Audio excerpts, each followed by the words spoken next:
Welcome back. तो friends, अभी का वीडियो है कॉन्जरिंग 3 की सच्ची भूतिया कहानी। Conjuring 3 movie story explained. अच्छा, अब मुझे तो याद ही नहीं आ रही है क्या स्टोरी थी।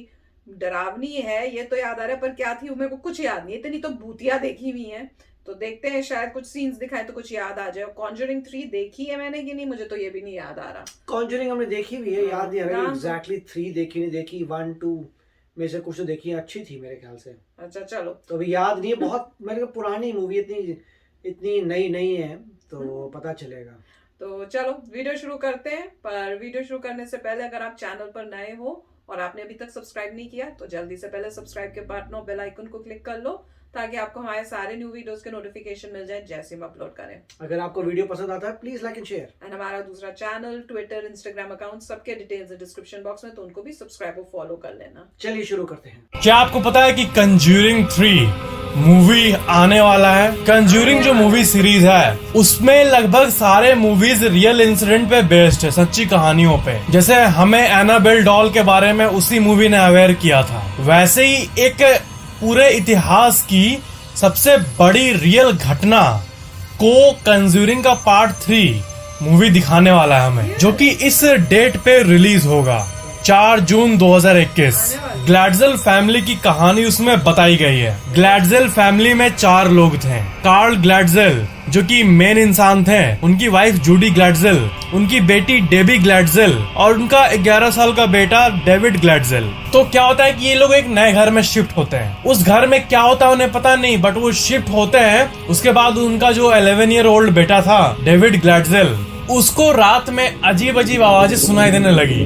रात में अचानक से वो चिल्लाने लगा। एक दिन नॉर्मल आवाज से दूसरे दिन किसी और की आवाज में उसके मुंह से चीख निकलने लगी। और उनके फैमिली ने यह भी नोटिस किया कि डेविड ग्लैडजेल का जो बैक है उसमें निशान बन जाता था सुबह तक।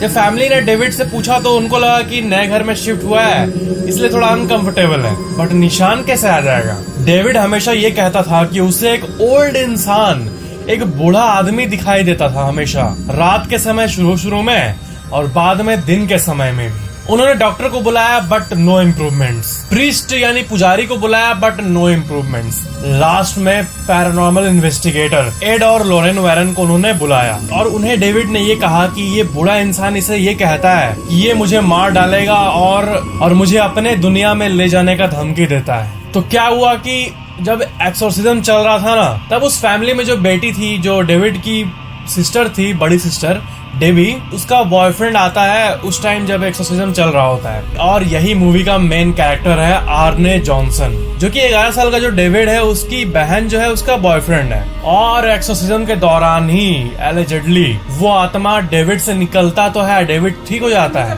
बट उसकी बहन के बॉयफ्रेंड आर्ने जॉनसन के अंदर चला जाता है। डेविड के ठीक होने के बाद आर्ने के अंदर वही चीजें होने लगती है जो कि डेविड के साथ हो रहा था। देन इवेंचुअली क्या होता है कि आर्ने अपने लैंडलॉर्ड का ही हत्या कर देता है और उसके बाद वो ट्रांस स्टेट में, खोया हुआ स्टेट में जंगल की तरफ बढ़ जाता है। फिर उसको पुलिस अरेस्ट करता है और उसे कुछ याद भी नहीं रहता। वो ये लाइन कहता है कोर्ट में, the devil made me do it, कि ये मारना, मेरे लैंडलॉर्ड को चाकू से मार देना, ये मुझे डेविल ने करवाया है, मैंने नहीं किया है। और ये डेविल मेरी जो गर्लफ्रेंड है उसका जो छोटा भाई है उसके अंदर से निकल के मेरे में आया था। और ये अमेरिका का सबसे प्रचलित कोर्ट केस में से एक बन जाता है। इसमें ये क्लेम किया जाता है कि इंसान को डेविल ने कोई हत्या करवाया है, इसलिए ये स्टोरी यूनिक है। और आपके मन में आ रहा होगा कि ऐसा तो कोई भी कह सकता है कि मैंने नहीं किया हत्या, ये मुझसे डेविल ने करवाया है। बट इस केस में ऐसे ऐसे चीज थे ना, मतलब एक्सोर्सिज्म के दौरान अपने आप हवा में बॉडी लटक जाना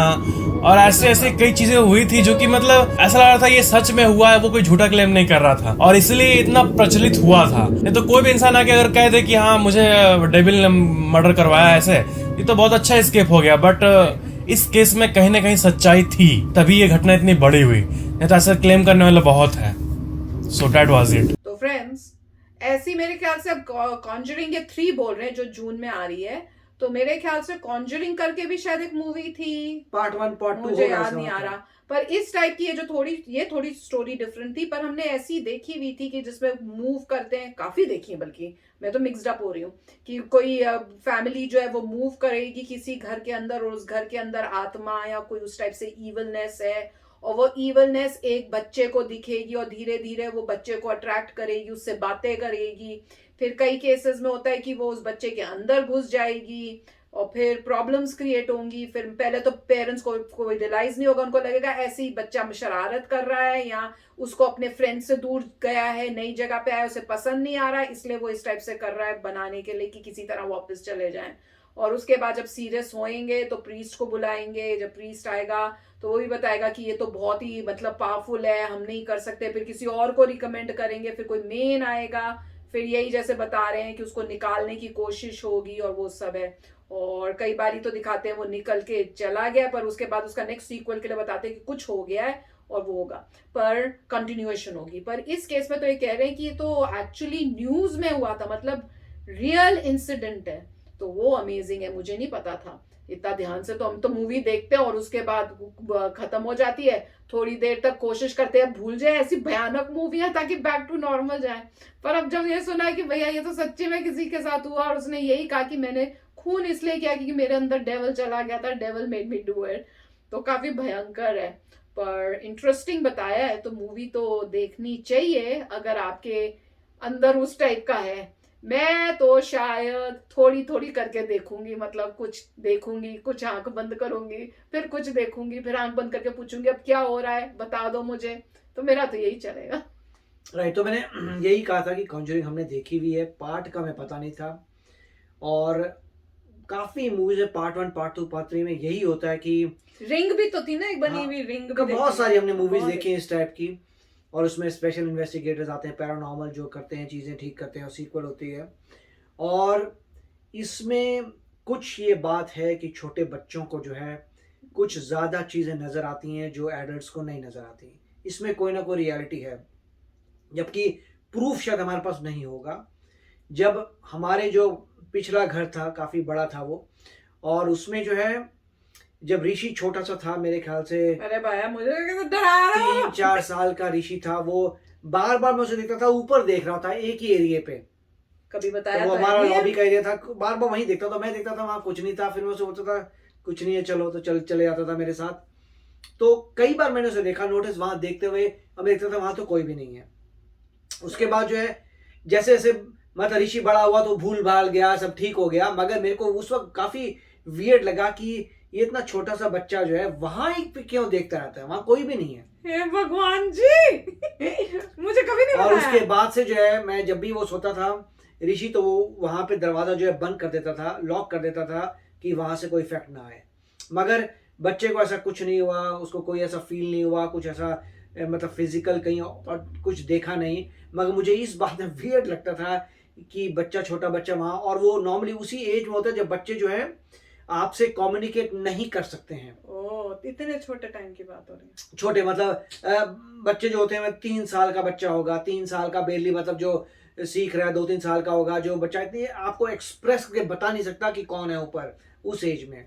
मगर जो भी है कोई हार्म नहीं आया तो ठीक था। और वहां पे जो है मगर फिर भी मैं कह रहा हूँ कुछ। और एग्जॉर्सिज्म की जो बात कर रहे हैं वो क्या है कि जब किसी इंसान के अंदर लगता है कि कोई और आत्मा आ गई है, अगेन ये मतलब थ्योरेटिकल है, किसी आ गई है, तो क्रिश्चियंस जो होते हैं वो चर्च को इन्फॉर्म करते हैं, फिर चर्च वाले आते हैं और चर्च वालों ने एक सिस्टम बना रखा है कि कैसे आपने उसमें से मतलब जो आत्मा निकालनी है, तो उनका बना हुआ है। अब ये मुझे पता नहीं कितना सही है कितना नहीं, क्योंकि मैं क्रिश्चियन तो हूँ नहीं, इसलिए बता नहीं सकता, जो क्रिश्चियंस है वो बताइए। मगर एक सिस्टम बना रखा है एग्जॉर्सिज्म का, और वो नॉर्मली मूवीज में दिखाया जाता है कि वो जो सेंट्रल चर्च है, रोमन कैथोलिक चर्च है, वहां से अप्रूव होता है कि एग्जॉर्सिज्म कर दो, फिर वहां से बंदा आएगा, एग्जॉर्सिज्म करेगा, वो चैंपियन होता है। ऐसे मूवीज में आपको ये नजर आएगा। और क्यों? क्योंकि चर्च कहता है कि हमें सदियों से ऐसा हो रहा है और हमें पता है कब से हो रहा है, इसकी हमने सिस्टम बना रखे हैं इसे निकालने के। तो जो ये बात करते हैं एग्जॉर्सिज्म की, वही बात कर रहे थे कि चर्च का रिप्रेजेंटेटिव वो कर रहा है और फिर ये सब चीजें हुई हैं।